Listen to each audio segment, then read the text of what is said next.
नमस्कार फ्रेंड्स, मैं हूं डॉक्टर पूजा सक्सेना। मैं एक होम्योपैथिक फिजिशियन हूं और आज हम जिस टॉपिक पे बात करेंगे उसकी वजह से हमारी बॉडी में कोई किसी तरह का नुकसान नहीं होता, कोई फिजिकल इलनेस नहीं होती है, लेकिन हम लोग बहुत स्ट्रेस में आते हैं क्योंकि यह ब्यूटी का बहुत बड़ा पार्ट है। क्योंकि हमारे बालों के बारे में हम लोग सब लोग बहुत ध्यान रखते हैं, कितना सुंदर उन्हें से उसे रखना है, लेकिन अगर यही बाल समय से पहले सफ़ेद होने लग जाते हैं तो ये बहुत चिंता की बात हो जाती है। आजकल मेरे पास बहुत ऐसे केसेस आते हैं जहाँ पे छोटे बच्चों में, 6 से 8 साल के बच्चों में, 10-12 साल के बच्चों में, 20-21 साल के बच्चों में भी सफ़ेद बाल दिखने लग गए हैं बहुत जल्दी। तो पेरेंट्स भी बहुत परेशान होते हैं, स्ट्रेस में रहते हैं कि ऐसा क्यों हो रहा है, हमारे साथ तो ऐसा कभी नहीं होता था कि इतनी जल्दी बाल सफ़ेद हो गए, या आजकल के बच्चों में इतनी ज़्यादा सफ़ेद बाल होने की प्रॉब्लम क्यों हो रही है। तो आज हम इसी टॉपिक पे बात करेंगे, हम इसे कैसे ट्रीट कर सकते हैं, इसका क्या होम्योपैथी में इलाज है, इस बारे में आज हम बात करेंगे। ये होता क्यों है। नॉर्मली हम मानते हैं कि जब एज हो जाती है तो सफ़ेद बाल होते हैं। तो वो क्यों होते हैं उस टाइम पे? हमारी बॉडी में जो मेलानोसाइट्स होते हैं वो मेलानिन का प्रोडक्शन करते हैं। ये जो पिगमेंट होता है इसकी वजह से हमारे शरीर का रंग, आँखों का रंग, बालों का रंग डिसाइड होता है। तो अगर मेलानिन का प्रोडक्शन बॉडी में कम हो जाता है तो सफ़ेद बाल होने स्टार्ट हो जाते हैं। ये होता क्या है, वहाँ पे ऐसा होता क्यों है कि सफ़ेद बाल शुरू हो गए होना? तो एक बॉडी के अंदर एक एंजाइम होता है जिसे हम कैटालेज एंजाइम बोलते हैं। ये कैटालेज एंजाइम मेलानोसाइट्स के वहाँ पे जो मेलानिन का प्रोडक्शन होता है उसको कंट्रोल करता है।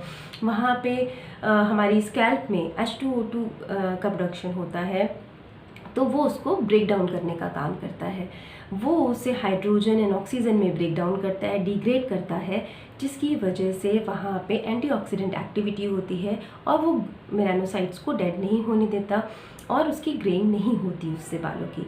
लेकिन जब ये कैटालेज एंजाइम बॉडी के अंदर कम हो जाता है किसी ऑक्सीडेटिव स्ट्रेस की वजह से, तब वहाँ पे मेलानोसाइट डेड होने लग जाते हैं और हमारी ग्रेइंग स्टार्ट हो जाती है। तो ये एक रीज़न होता है। अब इसके पीछे कॉज क्या है, ये हो क्यों रहा है ऐसा? तो इसके पीछे बहुत सारे कॉजेज़ हैं कि यंग एज में ऐसा क्यों होता है। सबसे बड़ा फैक्टर आज की डेट में है पॉल्यूशन। पॉल्यूशन एक बहुत बड़ा फैक्टर है ग्रेइंग ऑफ हेयर में। पेस्टिसाइड्स हो गए, इंसेक्टिसाइड्स हैं जो कि आजकल खाने में भी हर चीज़ में आपको मिलेंगे पेस्टिसाइड्स। तो ये सारी चीज़ों की वजह से जो है ग्रेइंग बहुत ज़्यादा हो रही है। थर्ड फैक्टर जो सबसे इम्पॉर्टेंट फैक्टर होता है ग्रेइंग ऑफ हेयर में, वो है न्यूट्रिटिव डेफिशिएंसीज, जैसे कि vitamin B12, folic acid, zinc, copper, इन सब चीज़ों की डेफिशिएंसीज हैं। इनकी वजह से हमें जो है ग्रेइंग ऑफ हेयर देखने को मिलती है। कुछ होती हैं problems, auto immune disease like diabetes हो गया, थायराइड डिसऑर्डर हो गया, चाहे वो हाइपो है या हाइपर है, तो उसमें है। अनीमिया के केसेस में हमें ग्रेइंग मिलेगा देखने के लिए, या फिर जहाँ पे लॉन्ग टर्म इलनेसेस हैं लाइक फीवर है, लंबा चल रहा है, मलेरिया, डेंगू है, किसी तरह की और कोई स्ट्रेस है बॉडी में, मेंटली स्ट्रेस है पेशेंट, तो उन केसेस में हमें ग्रेइंग हमें देखने को मिलता है। और आज के टाइम में जो बहुत बड़ा कॉज है वो है स्मोकिंग। हम देखते हैं यंग बच्चे आजकल बहुत ज़्यादा स्मोक करते हैं, चेन स्मोकर्स हैं। तो जहाँ पे स्मोकिंग कॉज है वहाँ पे हम ग्रेइंग को तब तक नहीं रोक सकते जब तक कि हम स्मोकिंग को क्विट नहीं कर देते। तो स्मोकिंग, अल्कोहल, ये भी ग्रेइंग के लिए एक बहुत बड़ा फैक्टर है जहाँ पे ग्रेइंग ज़्यादा हो सकती है। आजकल सब लोग अपने बालों को नए नए स्टाइल देना चाहते हैं, हेयर स्टाइलिंग टूल्स यूज़ करते हैं, हॉट वाटर से वॉश करते हैं बालों को, या हॉट स्टाइलिंग टूल यूज़ करते हैं, gel, mousse, harsh shampoos use करते हैं बहुत ज़्यादा। तो इन सब चीज़ों में जो है हेयर ग्रेइंग होती है क्योंकि इनकी वजह से हॉट जो हम चीज़ें यूज़ कर रहे हैं, बहुत ज़्यादा हार्श केमिकल्स यूज़ करते हैं, उनसे मेलानोसाइट्स जो हैं वो डेड हो जाते हैं। तो उसकी वजह से ये प्रॉब्लम होती है। एक और चीज़ है कि जैसे आजकल हम कलरिंग के लिए अपने कलर चेंज करते हैं, हाइलाइट्स कराते हैं, तो ब्लीचिंग की जाती है। तो ब्लीचिंग क्या होती है, वहाँ पे हाइड्रोजन पेरोक्साइड यूज़ करते हैं ब्लीचिंग के लिए, उसकी वजह से हमारे बालों के जो कलर है वो ख़त्म हो जाता है, तो वहाँ पे भी ग्रेइंग होने के चांसेस बढ़ जाते हैं। तो अब हमें करना क्या है वहाँ पर, कि कैसे हम इसको रोक सकते हैं, ट्रीटेबल है कि नहीं है।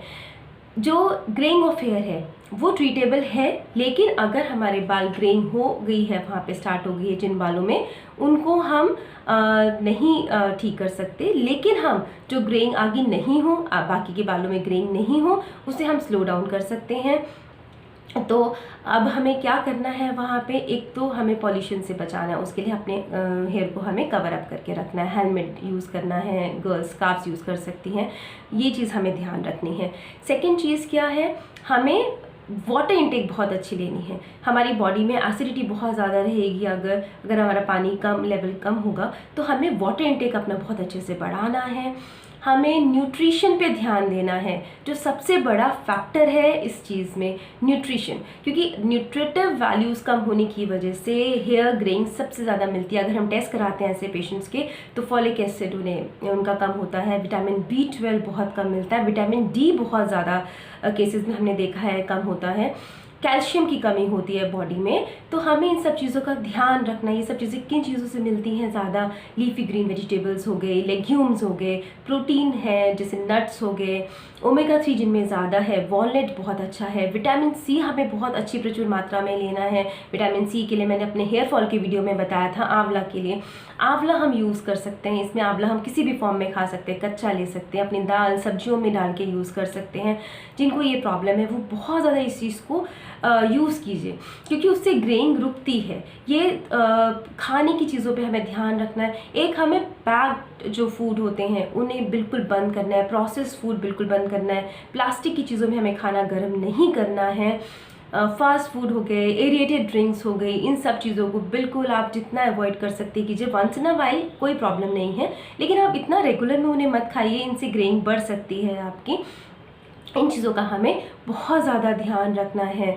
हमारे खाने में आयरन की चीज़ें सबसे ज़्यादा होनी चाहिए। हम बीट यूज़ ले सकते हैं, वहाँ पे हम पोमेग्रेनेट है, जो भी चीज़ें हमारा आयरन लेवल को बढ़ाती हैं, होल ग्रेन वाली चीज़ें लीजिए, लीफी ग्रीन वेजिटेबल्स यूज़ कीजिए। पम्पकिन सीड्स बहुत अच्छे हैं इसके लिए, करी लीव्स यूज़ कर सकते हैं। ऑयल में कोकोनट ऑयल है, आलमंड ऑयल है, ऑलिव ऑयल है, these are the best oil for hair growth and for prevention of hair greying. तो ये सारी चीज़ें जो हैं हमें अपनी डाइट में इंक्लूड करनी है। इसके बाद आता है हमारा कि अगर ये सब लेने के बाद भी हमारे बालों की जो ग्रेइंग है वो कम नहीं हो रही है, बढ़ रही है, तो हमें क्या करना है? तब हमें उसके लिए ट्रीटमेंट लेना है, होम्योपैथिक ट्रीटमेंट। उसके लिए मैं आपको सजेस्ट करती हूँ, जो भी दवाइयाँ मैं आज आपको बताऊंगी यहाँ पे होम्योपैथी की, उन्हें आप किसी भी क्वालिफाइड होम्योपैथ से प्रिस्क्राइब कराने के बाद ही लीजिए, क्योंकि हर पेशेंट की कॉज अलग होते हैं ग्रेइंग का, और साथ में उनकी मेंटल, फिजिकल, इमोशनल स्टेट्स अलग होती हैं। होम्योपैथी में हम लोग पूरा सब कुछ देख के उनकी सारी चीज़ों को एसेस करने के बाद हम मेडिसिन प्रिस्क्राइब करते हैं। तो आप उनसे पूछने के बाद ही किसी भी मेडिसिन को यूज़ कीजिएगा, क्योंकि हर पेशेंट की मेडिसिन अलग अलग होती हैं। जैसे इसमें बहुत अच्छी मेडिसिन जो मैंने लास्ट वीडियो में, अपने हेयर फॉल का वीडियो अगर आप लोगों ने देखा हो, तो उसमें मैंने एक मेडिसिन बताई थी सिलिशिया, जिसे हम बोलते हैं ग्रोथ एनहांसर। ये ग्रोथ एनहांसर होने के साथ साथ ये ग्रेइंग को भी रोकती है। कैसे रोकेगी सिलिशिया ग्रेइंग को? सिलिशिया का काम होता है हमारे बॉडी के अंदर जो डाइजेस्टिव प्रॉब्लम्स हैं उनको क्योर करना, ठीक करना। और ग्रेइंग क्यों होती है नॉर्मली? जब हमारी बॉडी के अंदर न्यूट्रिशनल डेफिशिएंसीज होती हैं। तो जिन केसेस में बहुत ज़्यादा न्यूट्रिशनल डेफिशिएंसीज हैं और पेशेंट बोलते हैं हम तो सब कुछ खा रहे हैं, लेकिन फिर भी हमें ग्रेइंग का प्रॉब्लम जो है वो कम नहीं हो रहा है और बढ़ता ही जा रहा है, इसका मतलब आपका डाइजेशन जो है वो ठीक नहीं है। आप जो खा रहे हैं उसे प्रॉपरली आपकी बॉडी एब्जॉर्ब नहीं कर रही है, यूटिलाइज नहीं कर पा रही है। जब ये सारी चीज़ें हो रही हैं, दैट मीन्स कि वहाँ पे कुछ कमी है बॉडी में। ऐसे केसेस में सिलिशिया वर्क्स वंडरफुली, क्योंकि सिलिशिया का काम होता है हमारी बॉडी के अंदर जो डाइजेशन की प्रॉब्लम है उसको ठीक करना, एब्जॉर्प्शन को ठीक करना, जो भी न्यूट्रिएंट्स आप ले रहे हैं, तो वहाँ पे सिलिशिया बहुत अच्छा काम करती है ग्रेइंग में। सेकेंड मेडिसिन है एसिड फॉस। एसिड फॉस के अंदर जहाँ पे पेशेंट बहुत ज़्यादा एग्जॉस्ट है, वीकनेस उसे बहुत ज़्यादा है, थिनिंग हो रही है बालों की बहुत, वहाँ पे एसिड फॉस बहुत अच्छा क्योर होता है। एसिड फॉस के साथ में अच्छे रिजल्ट्स मिलते हैं हमें। सेकेंड मेडिसिन है विनका माइनर। विनका माइनर में जो हेयर है वहाँ पे ग्रेइंग है, प्लस वहाँ पे स्कैल्प में किस तरह का इन्फेक्शन है, लाइक वहाँ पे उसको स्वेटिंग बहुत ज़्यादा हो रही है, स्कैल्प में बहुत स्मेल भी आती है उसको, वहाँ उसके फीट वगैरह के ओडर से, स्वेट में से, प्लस उसको इरप्शंस हैं बहुत ज़्यादा उसके सिर में, स्कैल्प में, जिस इरप्शन मतलब दाने हैं, फोड़े फुंसी हो रहे हैं उसको, उसमें से बहुत ज़्यादा स्टिकी डिस्चार्ज आता है जिसकी वजह से बाल इकट्ठे भी हो जाते हैं। तो ऐसे केसेस में हम विनका माइनर प्रिस्क्राइब करते हैं। विनका माइनर में जो ग्रेइंग होती है वो कई बार हमें स्पॉट्स में भी देखने को मिलेगी कि किसी कुछ एरियाज़ में हो गई, फिर कुछ एरियाज़ में इस तरह की ग्रेइंग हमें वहाँ पे देखने को मिलेगी। नाट्रोम्यूर हम प्रिस्क्राइब करते हैं जहाँ पे हमें एनीमिया कॉज मिलता है। नॉर्मली एनीमिया कई रीज़न से हो सकता है, तो हमें वो कॉज भी देखना है। प्लस एनीमिक केसेस में नाट्रोम्यूर बहुत अच्छा वर्क करती है ग्रेइंग में। जो नाट्रोम्यूर के पेशेंट्स होते हैं उन लोगों को सॉल्ट की क्रेविंग बहुत ज़्यादा होती है, प्लस वहाँ पे उनको सन से एग्रावेशन होता है, तो नाट्रोम्यूर वहाँ पे हम प्रिस्क्राइब करते हैं। फॉस्फोरस के केसेस में जहाँ पे बहुत लोगों को ठंडी चीज़ों की क्रेविंग्स हो रही हैं, वहाँ पे हम फॉस्फोरस देते हैं। फॉस्फोरस में भी हेयर फॉल के लिए बहुत अच्छी मेडिसिन है फॉस्फोरस, तो वहाँ पे हम फॉस्फोरस को प्रिस्क्राइब करेंगे। एक मेडिसिन मैंने आपको लास्ट वीडियो में भी बताई थी अपने हेयर फॉल में, जो कि है प्रीमेच्योर बैलनेस के लिए लाइकोपोडियम। ऐसी प्रीमेच्योर ग्रेइंग के लिए लाइकोपोडियम बहुत बढ़िया रिजल्ट्स देती है।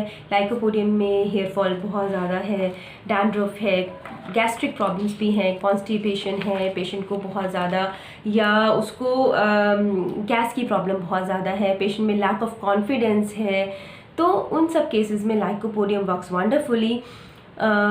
एक मेडिसिन आती है पिलोकार्पस। पिलोकार्पस भी ग्रेइंग हेयर के लिए हम देते हैं, इसके भी बहुत अच्छे रिजल्ट्स हैं। इस तरह से बहुत सारी दवाइयाँ हैं होम्योपैथी में जिनके रिजल्ट्स मिलते हैं, जो कि इंडिविजुअली टू इंडिविजुअली केस पे डिपेंड करती हैं कि हमें कौन सी मेडिसिन के पेशेंट को प्रिस्क्राइब करनी है। इसके लिए आप किसी भी क्वालिफाइड होम्योपैथ को दिखा के आप होम्योपैथिक ट्रीटमेंट ले सकते हैं। प्लस हमें अपने खाने पीने का बहुत ज़्यादा ध्यान रखना है, किस तरह का फूड हमें लेना है वो मैंने आपको बताया। और प्लीज़ जंक फूड हो गया, इन चीज़ों से जितना दूर रह सकते हैं वो ध्यान रखें। Hair styling tools main factor है हेयर ग्रेइंग का, हमें उसका ध्यान रखना है, पानी ज़्यादा पीना है।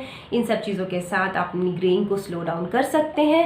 ये ट्रीटेबल है 100% अगर टाइमली इसका ट्रीटमेंट लिया जाए तो। लेकिन अगर आप हमारे पास एक एज के बाद आते हैं, 40-45 ईयर्स में आ रहे हैं, जब नॉर्मली ग्रेइंग होती है, उसको हम नहीं रोक सकते, वो एक नॉर्मल प्रोसेस है बॉडी का, तो उसके लिए कोई ट्रीटमेंट की ज़रूरत नहीं होती है।